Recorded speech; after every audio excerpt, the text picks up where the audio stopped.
This is the Collector Car Podcast, the home for the auto enthusiast. Join Greg Stanley as he applies over 25 years of insights and analytical experience to the collector car market. He will interview the experts and throw in some fun stuff as well. Hey, it's Greg Stanley. If you're listening to this podcast, you know I love everything automotive. This passion has expanded to include being a car specialist consultant for RM Sotheby's. So if you need assistance buying or consigning a collector car at any one of our online or live auctions, including Scottsdale, Amelia Island, or Monterey, you can reach one of our car specialists at rmsotheby's.com, or you can email me directly at gstanley@rmsotheby's.com. Metron Garage is a company designing unique garages, condos, and other structures specifically for the auto enthusiast. They've got 8 models to choose from, including 2-story options, which I think is super cool, all with a very modern look and feel to them. And they come in all sizes, and they're fully customizable. You can check out them today and start speccing your own ultimate garage at metrongarage.com, where you can request a catalog or talk to someone to learn more.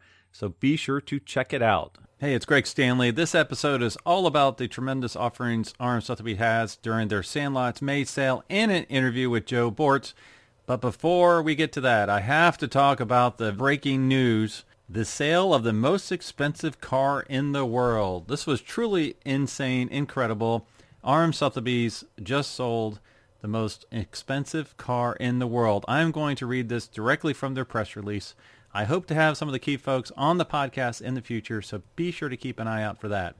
From their press release, a 1955 Mercedes-Benz 300 SLR Uhlenhaut Coupe from 1955 has been sold at auction for a record price of 135 million euros, equivalent to $142 million to a private collector. The car, which is one of 2 created in 1955, has always been regarded as one of the great jewels of motoring history, but few ever imagined that it would be offered for sale. One of just 2 prototypes built by the Mercedes-Benz Racing Department, the car is named after its creator and chief engineer and is considered to be one of the finest examples of automotive engineering and design, often cited as being the most beautiful car in the world by automotive experts and enthusiasts worldwide. The remarkable 300 SLR was based on the hugely successful W196R Grand Prix car, which won 2 world championships in the hands of Fangio. But with its engine enlarged to 3 liters for sports car racing, the car was capable of 180 miles an hour, making it one of the fastest road-legal cars to have ever been created at the time. The sale of the 300 SLR took place on May 5th at an auction held at the Mercedes-Benz Museum in Stuttgart, with RM Sotheby's working in close cooperation with Mercedes-Benz throughout the entire process to ensure the sale was concluded to the highest possible standard. Among the invitees were selected Mercedes customers and international collectors of car and art who share the corporate values of Mercedes-Benz. So if you go to rmsotheby's.com or onto their Instagram page, they do have a really cool video that kind of starts, it starts at $50 million, which surpassed the highest price ever paid for a car at public auction, which was also sold by RM Sotheby's, a 1962 Ferrari 250 GTO, which sold for around, I want to say it was $48 million. So the opening bid for this car was $50 million. So right out of the gate, it was the most expensive car ever bought in the world. Just really amazing, beautiful car. Like I said, stay tuned. I hope to have some more information on it with some of the folks involved in the future. Okay, now let's go on to what we're going to talk about on this episode. So yes, I'm going to talk about the Sandlot offering. That's the name of RM Sotheby's May sale. That is live right now. So you can go to rmsotheby's.com, check out these cars I'm talking about. I do have an interview with Joe Bortz. He has the 1977 AMC van concept that's in the sale, which I fell in love with, and a 1957 Ford Fairlane 500 White Pearl hot rod that was hot rodded Day 2. The guy bought it in 1957, and then he started hot rodding it in period, and it's exactly that way today. I will have some special market trend analysis by Andrew Rydell from Data Driven. I met Andrew at our Scottsdale auction. Really bright guy.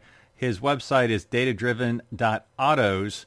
And if you're looking for some cool, interesting facts about cars that's market driven, this is a great place to go. So what's interesting is he specializes in Lamborghinis, Ferraris after 1970, Porsches around 1980, on Corvettes, Vipers, McLarens, Aston Martins, Bugattis 1990s and newer. So that's kind of neat. He's kind of in a cool niche that's kind of the young timers, 80s, 90s, 2000s. He He has a really cool report on the Ferrari 550 575M. And in this report, you can look at it online. He has everything from pricing by model, the median price over time, appreciation, depreciation charts, the effect of mileage on value, and even the effect of the car attributes. You know, the model year, the exterior color, the interior color, whether it's a left-hand drive or a right-hand drive. A lot of cool information. So I will quote some of his data points here shortly. Something else I'd like to mention before we get into this podcast is if you go to rmsotheby's.com, you'll see that we just announced the Oscar Davis collection that's coming to our Monterey sale. Unbelievable cars. I will do a deep dive into this collection at some point in the future. Any one of these cars from this collection would be the diamond in anyone else's collection. And I believe it's 27 cars worth approximately $100 million that are coming to our Monterey sale. Unbelievable. And I can tell you there's even more unbelievable stuff coming.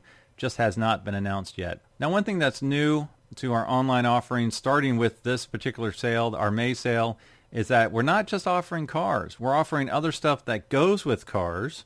Now, this is from our Sotheby's division. So we will have Rolexes as well as Chanel and Louis Vuitton purses, along with the great vehicles we have for this May sale. So I'll just rattle off some of the Rolexes. I'm not going to go deep into the purses.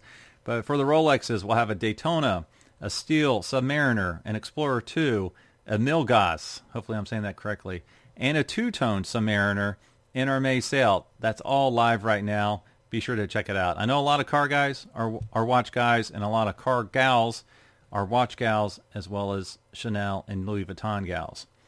Okay, so let's get started with some of these lives. I picked these out because I thought they were fun, interesting.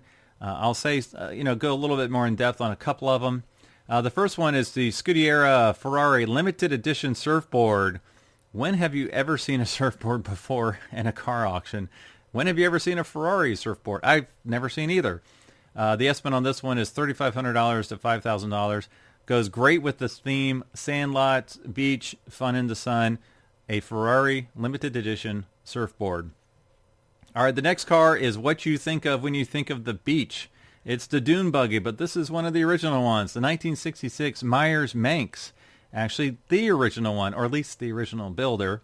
The estimate on this one's $40,000 to $50,000. And this is from RM Sotheby's. An American icon, the Manx embodies the go anywhere, do anything Southern California spirit of its creator, Bruce F. Meyers. Based on European underpinnings, the modified Volkswagen Beetle drivetrain and short in frame offer a steady, reliable base for lightweight fiberglass bodywork. The combination of purpose-built off-road ability and lightweight construction allowed the Manx to dominate the overland racing scene of the 1960s, beating out trucks, motorcycles, and cars at the inaugural Baja 1000.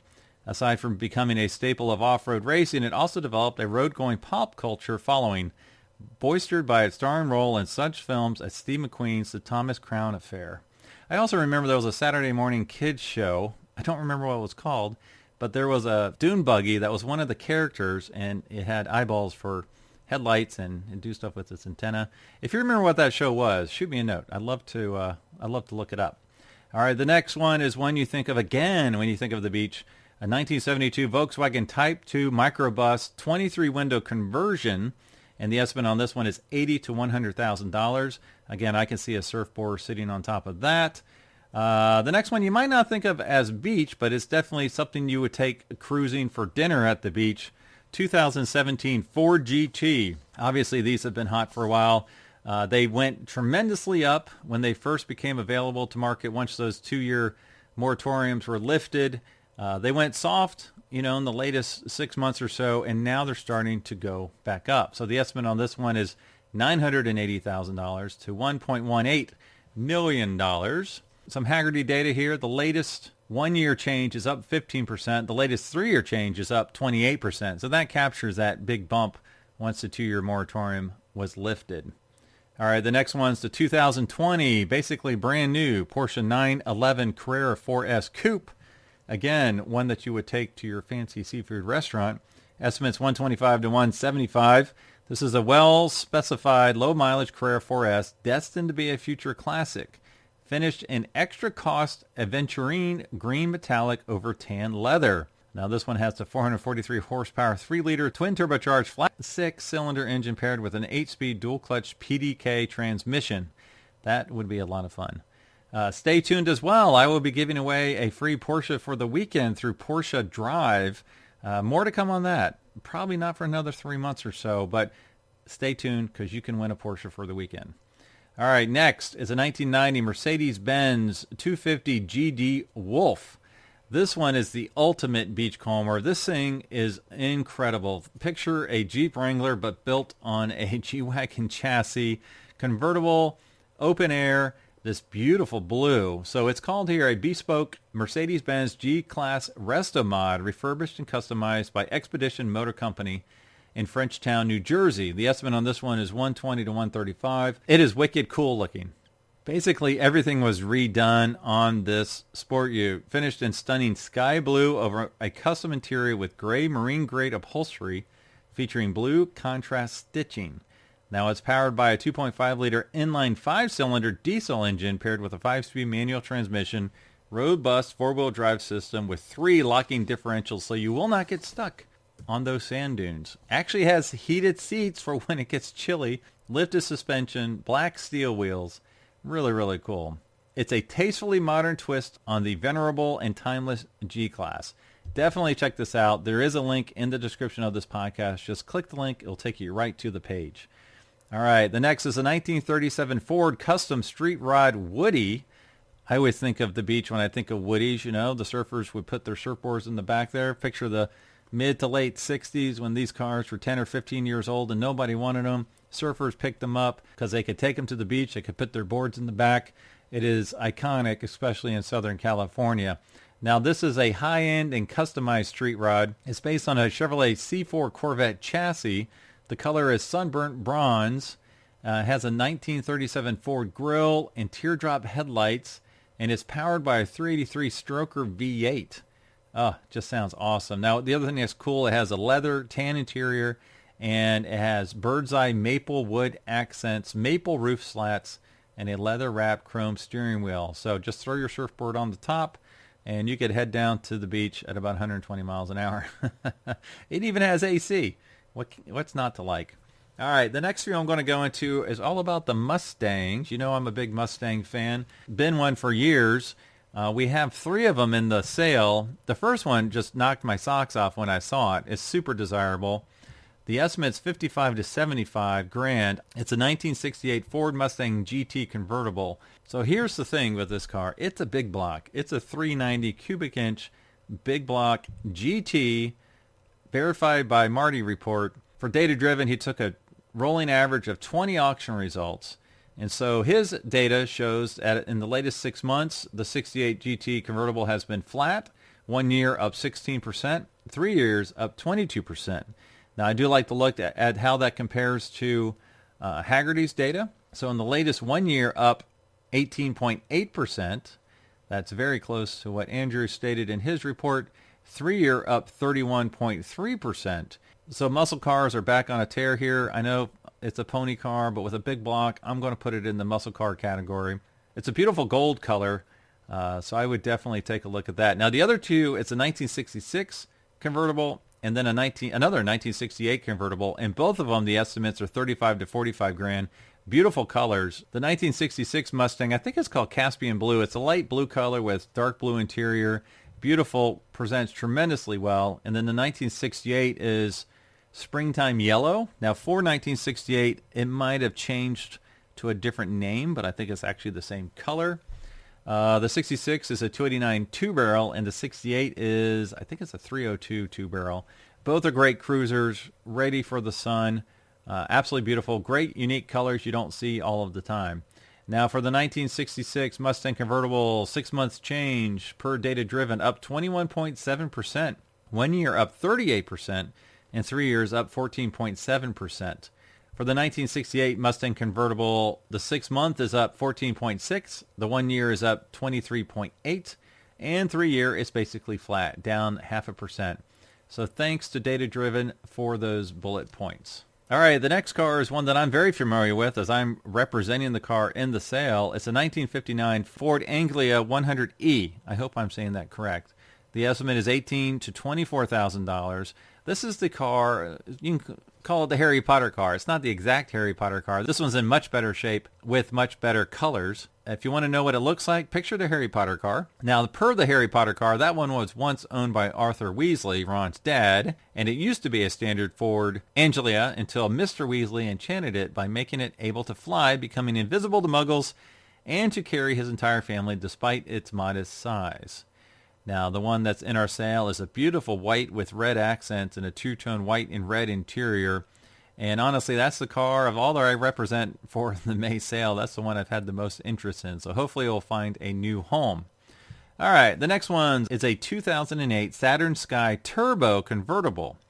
Now, the estimate on this one is $25,000 to $30,000. And I wanted to pull some comps on this because this is a car that has not until recently started popping up in the collector car marketplace at auctions, at least not with any significant growth in the market value. And when I pulled the Hagerty numbers, the 2008 Saturn Sky 1 year is up 18.8%, 3 years up 14.4%, 5 years up 11.4%. So it's increasing in appreciation in the most recent year compared to the last 5 years. The Redline version, which is the turbo version, it's up 8% latest 1 year, up 15.2%, and up 24.4% latest 5 years. So that trend slowed a little bit. It got out of the gate a little bit faster. And then if you wanted to compare it to the Solstice, which I thought this was interesting, the Solstice version is worth more than the Saturn version. Not by a lot, by maybe 5%, but it's consistent between the base and the turbo model, the GXP. And their growth has been stronger. Latest 1 year for the base is up 28%. Latest 1 year for the turbo GXP is up 21.9%. Compare that to 8% and 18.8% on the Saturn, makes you wonder. Because both those brands are discontinued. Maybe it's just folks want it for their Pontiac collection and, you can only collect so many Saturns. Maybe that's what it's all about. All right, so now we're going to take a little break and catch up with our buddy Joe Bortz from Bortz Auto Collection in Highland Park, Illinois, to learn a little bit more about his two cars in the sale. Well, I'm thrilled to have Joe Bortz on of Bortz Auto Collection. Joe, how are you doing today? I'm doing great. Pleasure to be able to talk to you. Now, this is fantastic. I'm so thrilled to have you on. I've actually heard your name rattled about all the cool cars you have in your auto museum, and I haven't had a chance to see them, and I haven't had a chance to talk to you really before now. But you have two great cars coming up in our May sale, and I wanted to see if you could not only tell us about your auto museum, but about the two cars you have coming up in our May sale.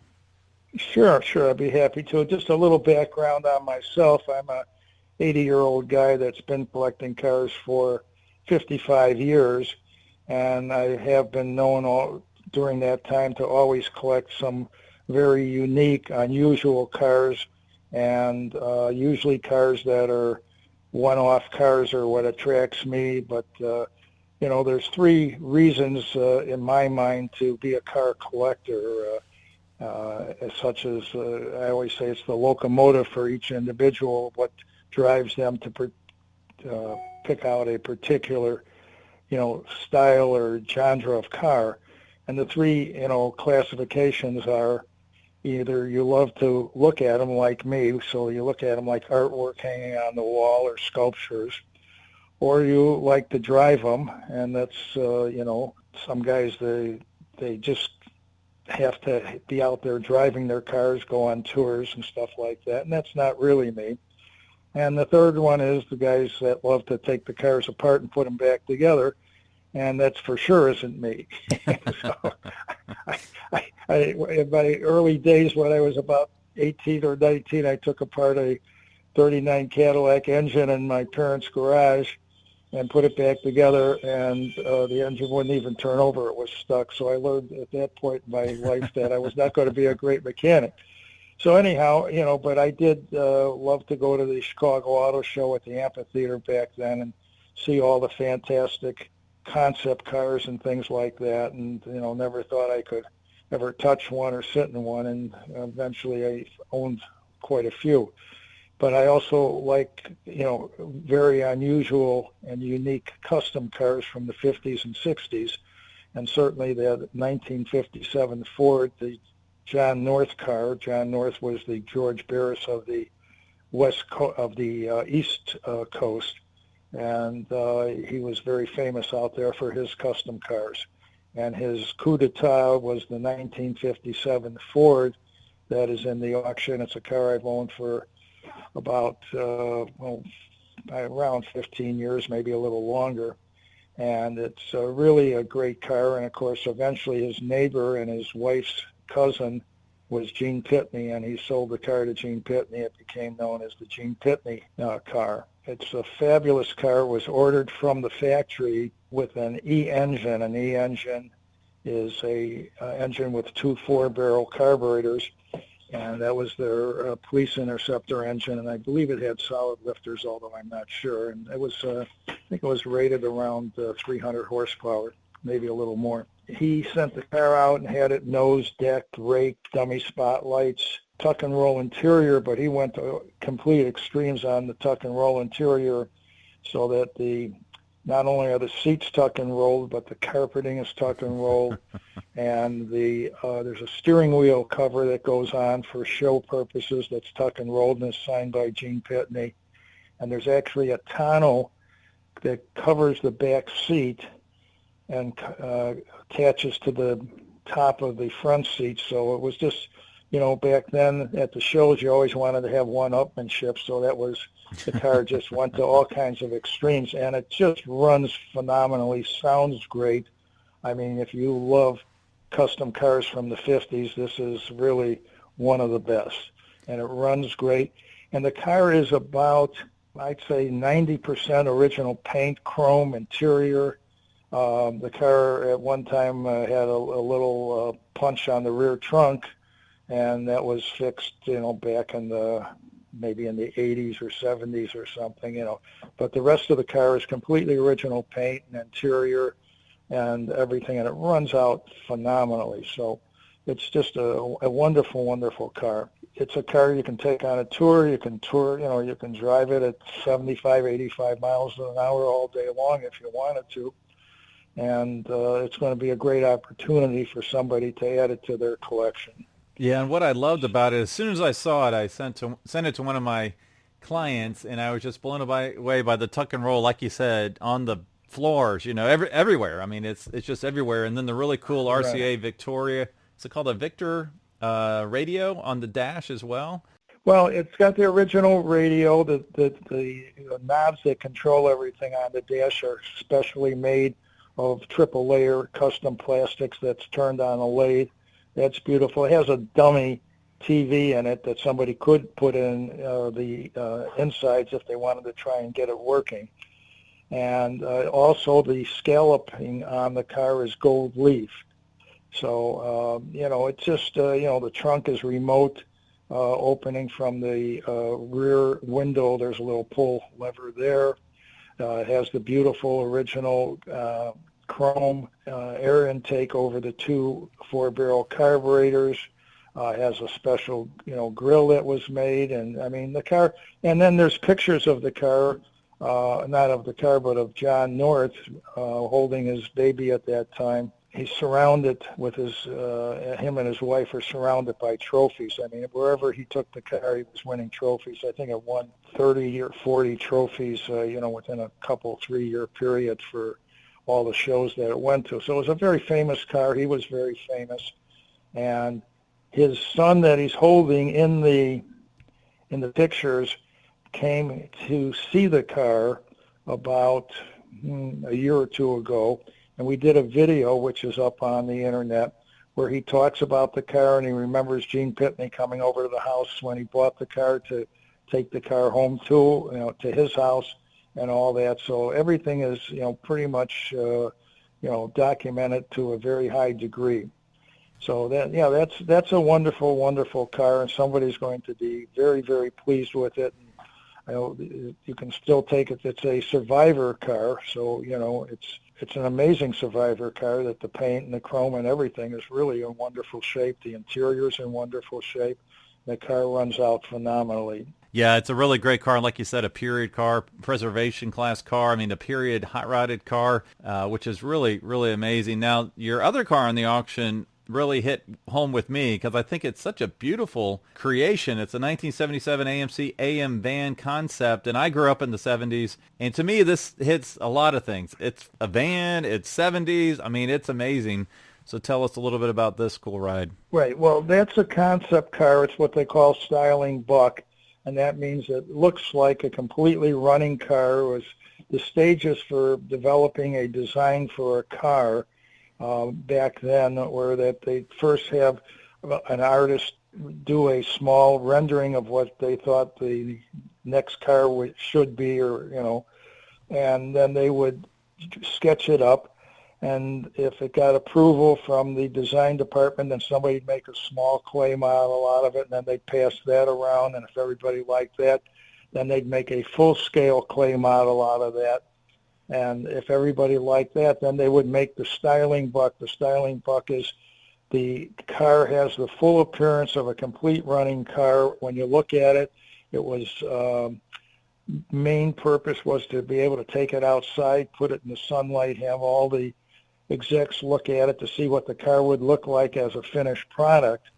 And then if that worked out, then they take the car and put in the running gear and all that. So this car is everything but the running gear and the full interior. It has a half interior in it, so that when it's sitting there and you're looking at it, you absolutely think it's a complete running car. So it's a wonderful car for a collection that wants to have a claim of having a concept car. I mean, there's very, very, very few collections throughout the United States that can make the claim that they have an American concept car. And so that's a pride of ownership, and this is a particularly good-looking one. You can see that their intentions were to have four-wheel drive and have a turbo engine, but it does not have any of that internally. Right. But for a museum, and certainly, the concept cars that are running concept cars can be astronomical in value. And this particular car in the 60s, Rambler Company up in Wisconsin was taking over the small car market, and they were very, very successful. So in the late 70s, they put on a car show they put on a display at car shows for that, I think it was 1977, of cars of the future, and this was one of them. And it's actually, you can go see a variant of this car where it has a different window treatment, another one that they made that's in the video that's on YouTube. And Okay. They have all sorts of advanced cars that they were proposing would be the cars of the future at that time. And this is, I think there's only one other car from that exhibit that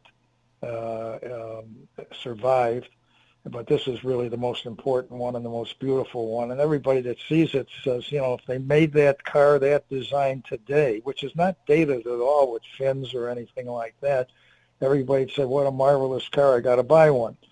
But so it's going to be a wonderful, wonderful car for somebody to have in their collection, and for a museum, for a collection, for the pride of ownership of being able to say that, hey, we have a concept car in our collection. So it's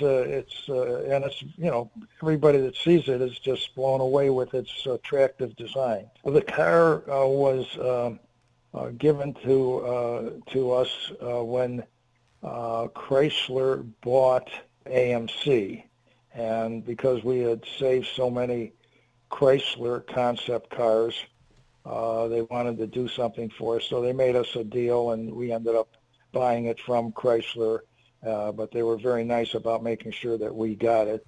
And so it's been in our collection, and the car is completely original paint, chrome, interior, everything that the car was made for in the show in 1977 is exactly the original everything right now today that you see on the car. So, so it's a wonderful, wonderful survivor besides everything else, and would be very, very attractive for anybody to have in their collection. But it's a static display. It's nothing you can get in, drive it around, or anything like that. But it's certainly a piece that causes a lot of attention, Yeah, it's funny you said, the comments on how gorgeous it is. And that's what struck me first. I'm like, the proportions on this thing are just amazing.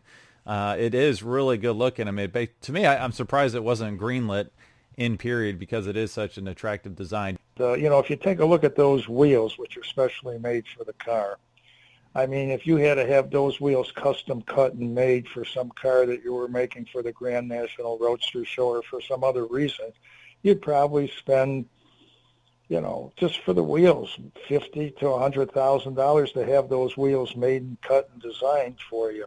Sure. So, I mean, and the wheels are just gorgeous, and everything about it is just super, super attractive. I mean, it's the most, interesting sculpture of the period, and somebody's going to be very delighted to have that in their collection. No, that's great. Now, I appreciate you being on the podcast here talking about these two cars, but let our listeners know where they can learn more about the rest of the cars in your really cool collection. Well, if you just go on to the internet and put in Joe Bortz Cars or Bortz Auto Collection, we have our own channel on YouTube. I think it's Bortz Cars.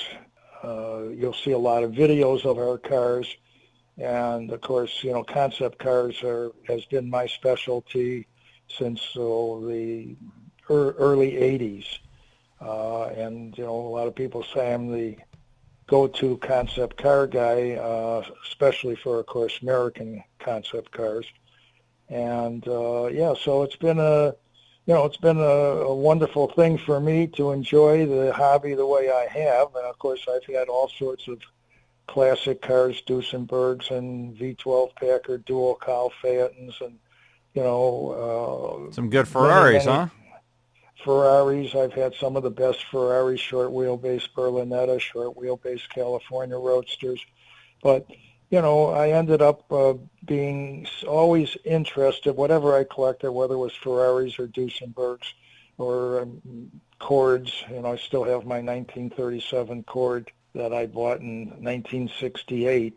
Yeah, so, but I'm a person that has to fall in love with the visual before I can enjoy the other aspects of driving it or something like that. But I would never buy a collector car because I thought it was just a great driver. I'd have to have an attractive appearance for my eye before I would continue on with my interest. To each his own, and that just happens to be mine, but I was very lucky to be able to carry it into the, field of concept cars, and so, we really are very proud of what we've done in that area, I really appreciate your time on the Collector Car Podcast today, Joe. Well, thank you very much for the time, and look forward to maybe talking to you again on your show. All right. Thanks to Joe for joining us. I just want to give a few bullet points on those two offerings in the Sandlot sale. First, the 1977 AMC AM van concept. I am in love with this thing. Even though it doesn't run, it doesn't have a drivetrain. The estimate is $50,000 to $60,000. If I had that, now this is sacrilegious. I would probably put an engine and drivetrain in it, show up to my local. Actually, I don't know that you could do that, but I'd figure out a way. Show it to my local cruising and just blow everyone's mind because no one has ever seen this thing on the road, ever. So like it says in the description, this is a rare opportunity for a serious collection or museum to lay claim of owning a historically significant concept car from one of the most storied American automakers. I know you AMC fans out there, you are die-hard, so it wouldn't surprise me if this one went a little bit nuts because it's very attractive looking. It would look great whether or not it ever moved. Okay, and the other one was the 1957 Ford Fairlane 500 White Pearl. Estimate on this one is $50,000 to $60,000, customized by John North, who is often called the George Barris of the East. Now, this is a rare ride. This is a factory Eco, 270 horsepower, 312 cubic inch V8 with double 4-barrel carburetors. Even without the hot rod provenance, it's a rare car. Previously owned by noted singer-songwriter Gene Pitney. And the other thing I like about this one a lot, and I know we touched on it, is it was widely featured in period publications including Rod and Custom, Carcraft, and Hot Rod, which is really cool because when you display it, you can display the magazines from 1958, 1959, 1960, whenever that this thing originally appeared in. Very, very cool. Well, that's it for this episode of the Collector Car Podcast. As always, thank you for joining me. I appreciate your support. Please share this with friends. Ask them to subscribe. I really need to get my listener count up so I can continue sharing fun car tales and market reports with you. And with that, I will talk to all of you next week. Thanks for listening to the Collector Car Podcast. Don't forget to give us a nice rating on iTunes and be sure to follow us on Instagram and everywhere else at the Collector Car Podcast.